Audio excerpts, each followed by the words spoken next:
Well, hey there, friends, and welcome into another episode of the Web Design MBA Podcast. I sure hope that this finds you doing well, and I'm excited to share with you another installment in a series that I started a while ago last year, even before we rebranded the podcast, called How I Got My Last 5 Clients. Okay. And this is the spring 2025 edition. And the point of this series is that most podcasts are completely full of theory. Lots of, well, you could do this, you could do that.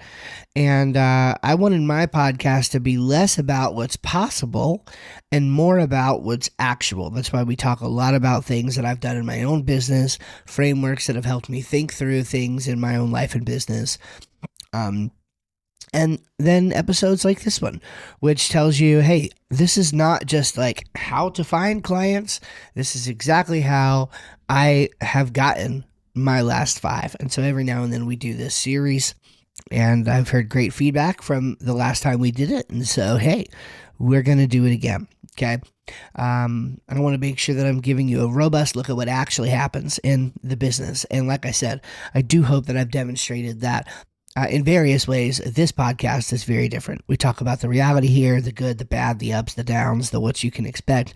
And it's more about going on a journey with me than that I'm some guru who's ascended to the top of the mountain and who's coming back down to tell you how to do things. We're working together, and I'm helping you figure it out as you go, and I'm figuring out as I go. We're just in different phases, and that's okay. So here's how we're going to do this. Basically, I'm not going to share any names of the companies. I'm basically going to tell you what the company does, what the project was for, how I found them, and then a lesson that I think you can learn from my having gotten this client and this project. And hopefully that lesson is something that you can take and apply. The details will, of course, look a little bit different for you. But what I want to get you doing is thinking outside of the box, because I don't know, at least for me, there's no such thing as like an average project, right? Every project is a little bit different. The details just shake out a little bit different. And I think a lot of it is because I'm willing to do things that other people aren't willing to do. I'm willing to be places that other people aren't willing to be, and put myself out there in ways that other people aren't willing to put themselves out there. And when you do those kind of things, it turns out you can get work. And so I'd love to share with you, for me, what this has looked like for the last 5 clients of mine, and would love to hear in the comments where your last 5 clients came from. Maybe that's something that would be helpful for other people to hear. All right, so without further ado, let's dive in. So client number 1 is an entertainment media company, and that's putting it very vaguely. What's interesting is I didn't really know a better way to describe them. It's very cool what they do. Essentially, they do music video production through the metaverse. So they work together in the metaverse with like the goggles and the whole deal to create music videos. And even though their service is quite expensive by, let's just call it normie standards, it's actually a great deal for artists and record labels who want to be very forward in their approach and think through new ways and to save some money, because it's way cheaper to go through his path. It makes so much more financial sense than it does the sort of traditional path and the way that music videos are recorded.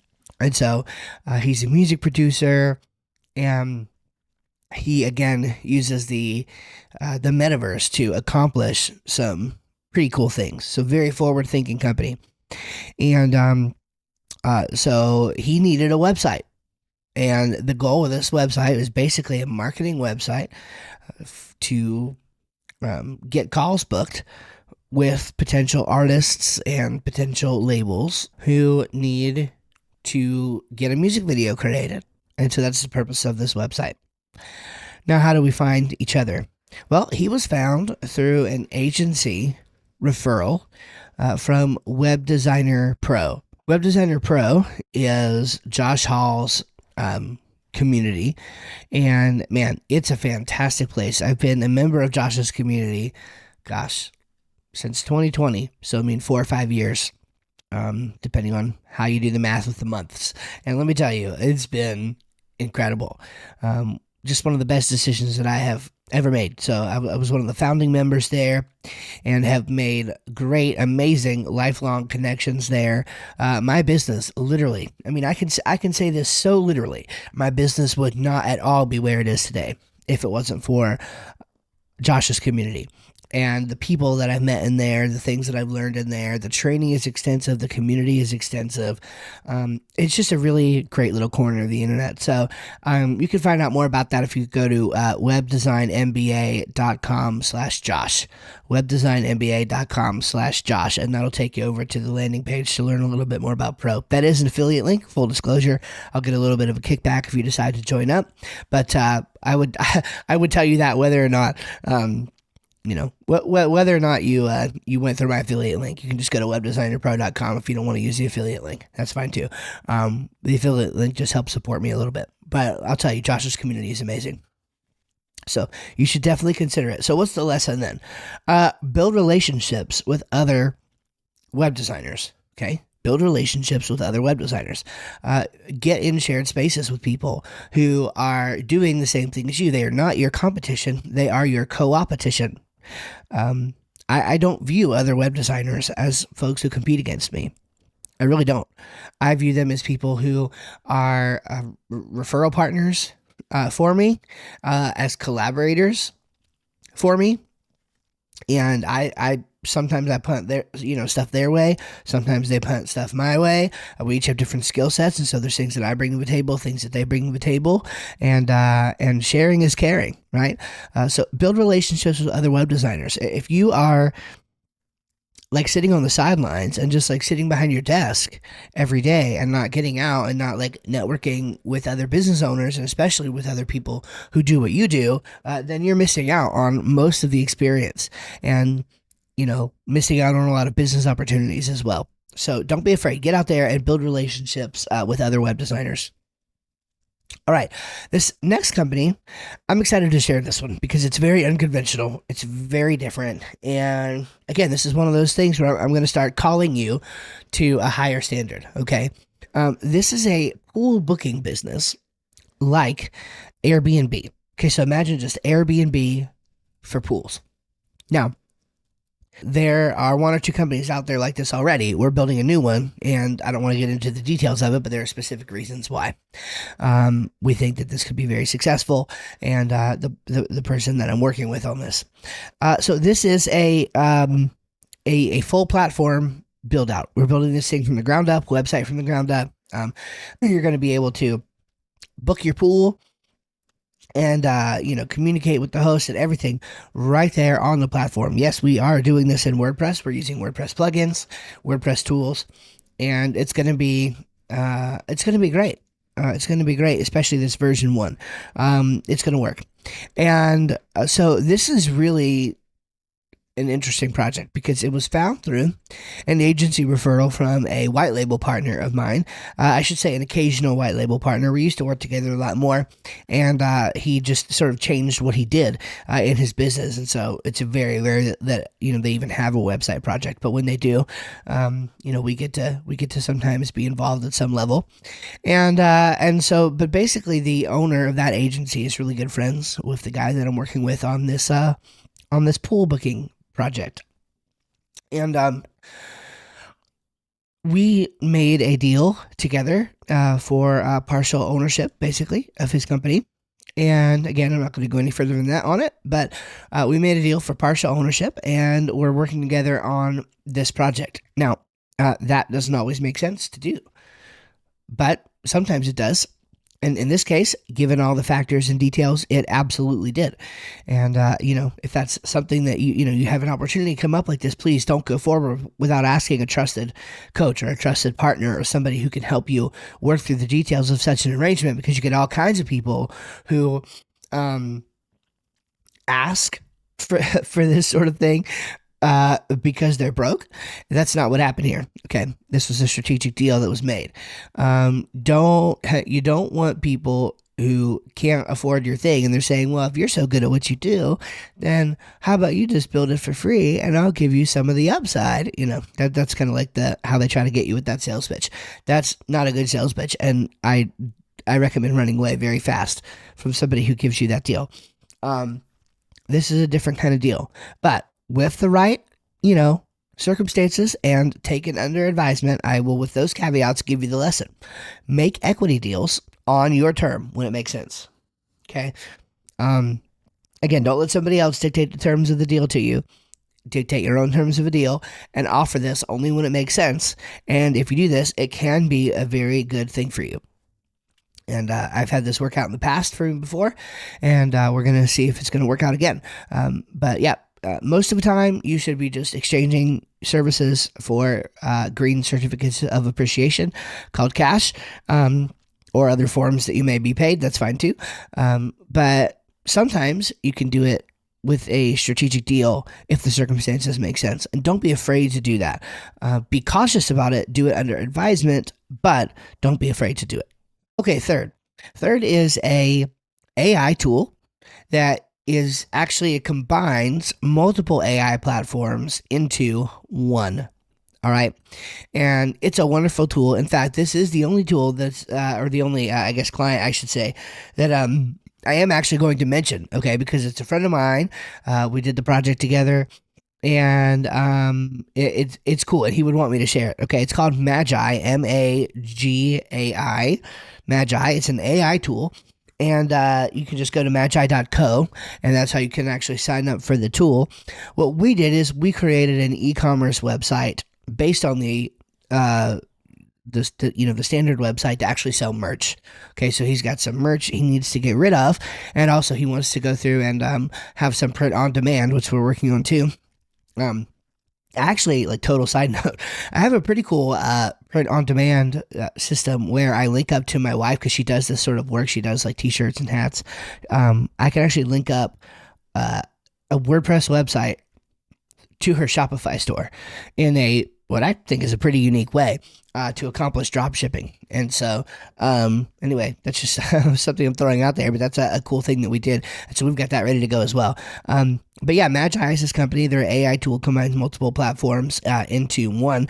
And so you could just pay one, monthly rate of $20 and get access to all the tools instead of paying $20 for each of the tools individually, because he's got all the APIs in there. And awesome user interface, growing user base, a very successful company, and just super cool success story. Proud of my friend Dustin, and was super glad to work on this project together with him.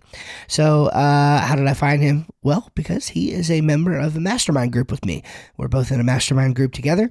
It's me and him and two other guys, and we chat every single week about our businesses and rotate the hot seat and help each other out.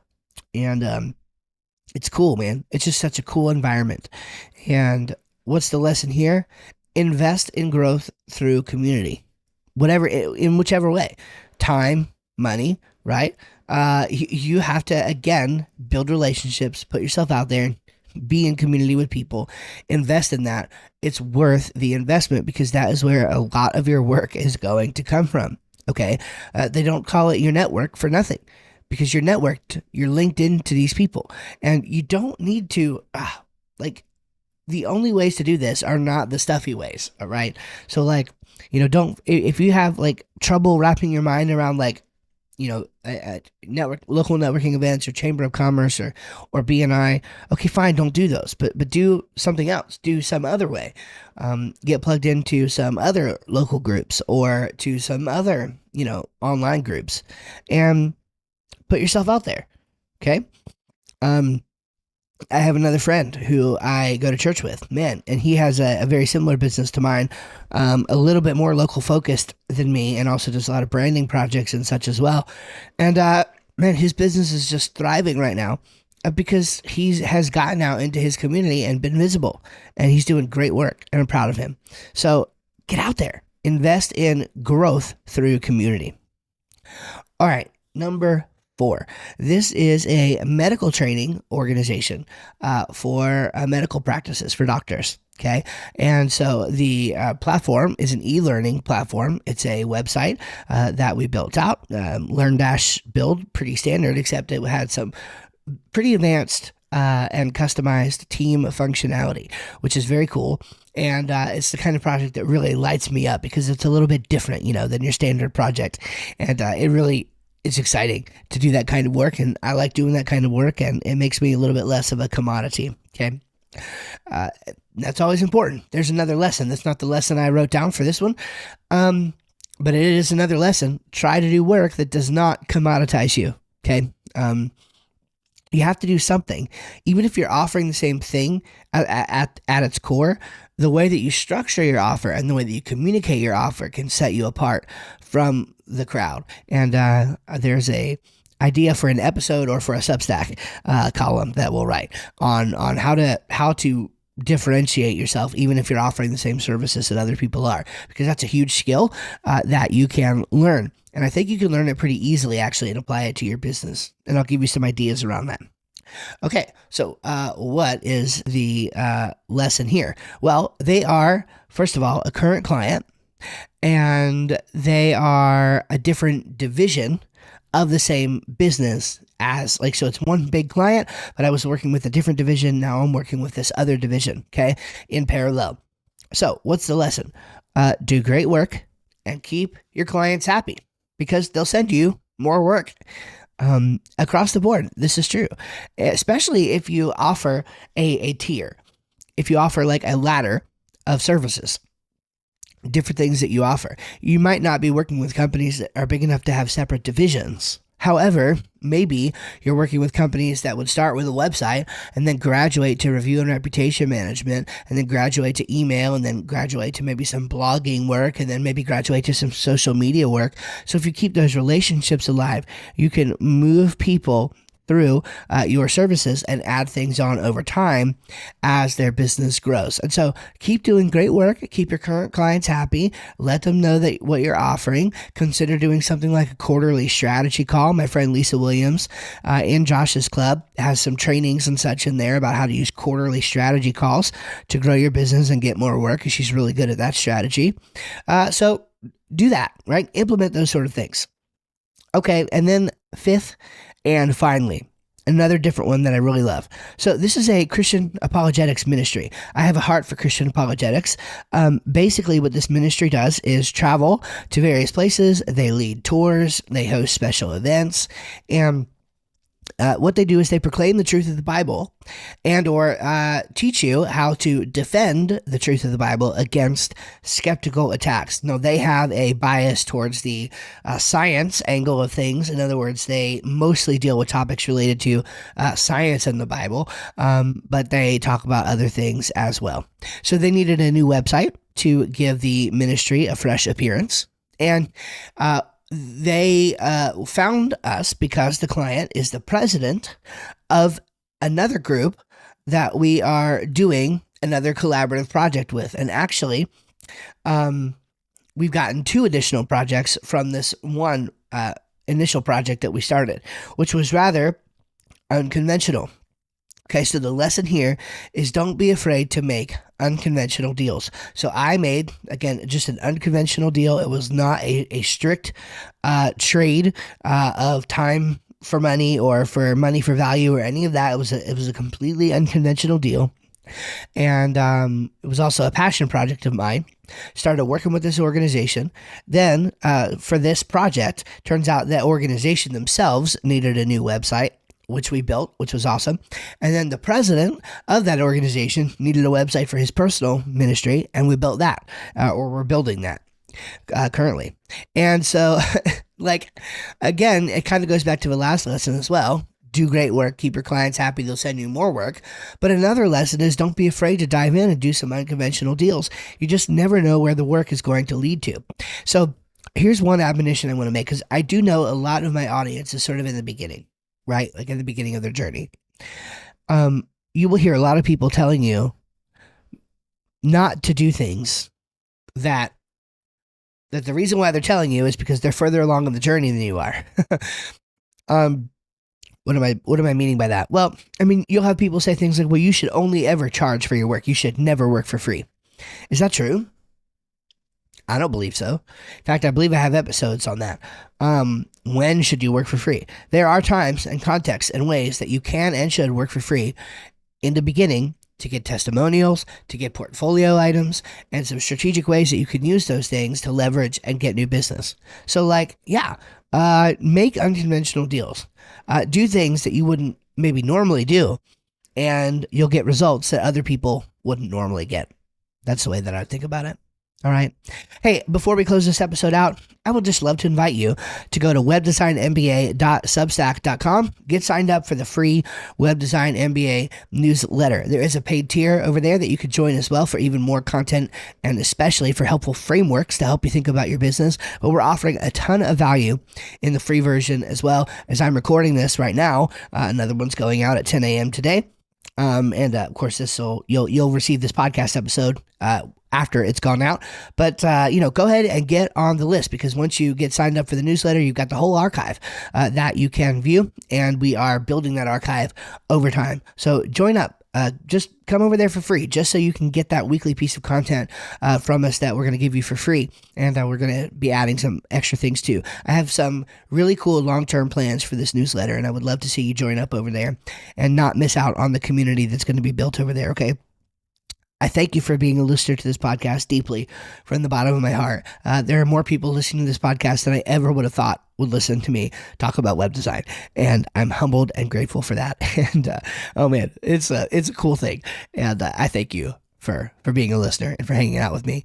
And I love you, and thankful for who you are, and grateful for what I get to do. All right, you guys take care. Catch you on the next episode of the Web Design MBA Podcast.